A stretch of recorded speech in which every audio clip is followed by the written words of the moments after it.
pagbabalik idol, lagay tayo ng oil, no? Yung tamang-tama lang doon sa lulutuin mo at pag kumulo na yung oil, susunod natin idol yung sibuyas na pula, no? Kung puti, kung mayroon kayo, pwede naman. Sakutsan natin saglit yan. Pag okay na, brown na sa konti, hindi tayo gumamit ng bawang, no? Hindi lahat ng pagluluto ng ibang putahe ay may bawang, no? Yung iba, wala. Lagay tayo natin pork kasi.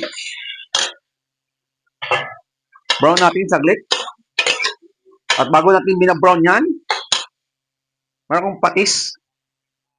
Kahit anong brand, pwede nyo lagyan, no?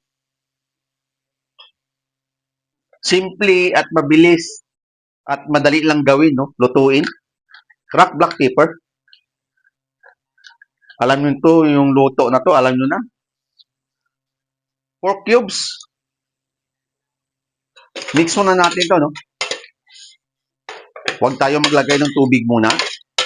Kailangan ma-brown siya konti at palabasin natin yung tubig doon sa baboy. Yun po yung isang sikreto natin, idol. Pag malapit na mag-brown, maglalagay tayo ng Himalayan salt, idol. Na-try bang gawin na ganito sa luto nyong ulam? 1 tablespoon. Mix na natin ito hanggang mag-brown konti, no? At pag lumabas na yung katas doon sa baboy nga, ika nga, sabi ko, saka natin lalagyan ng tubig. May idea na kayo kung anong tawag dito sa niluluto natin. Pag ganyan na siya, lalagay tayo ng tubig, depende sa dami ng gusto mo, at i-pressure cooker natin, no? Pero bago natin i-pressure cooker, dadagdag tayo ng mais, sabay natin sa pressure cooker, 10 to 15 minutes. Additional pa tayo konti ng tubig.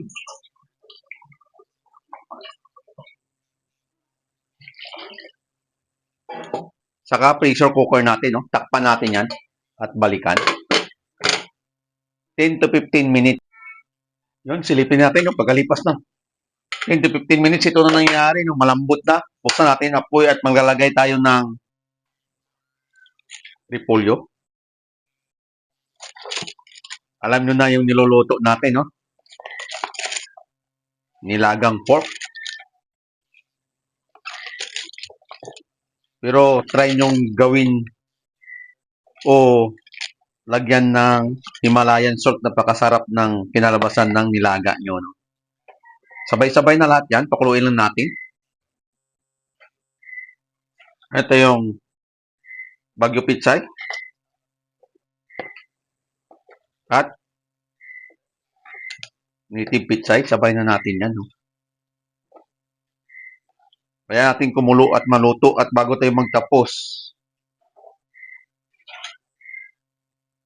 ika nga, tikman muna natin kung okay yung lasa.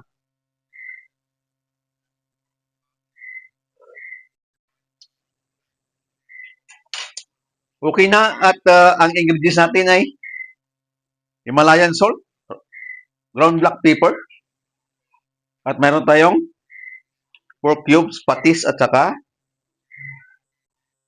nilagyan natin ng mais yung nilagang baboy natin.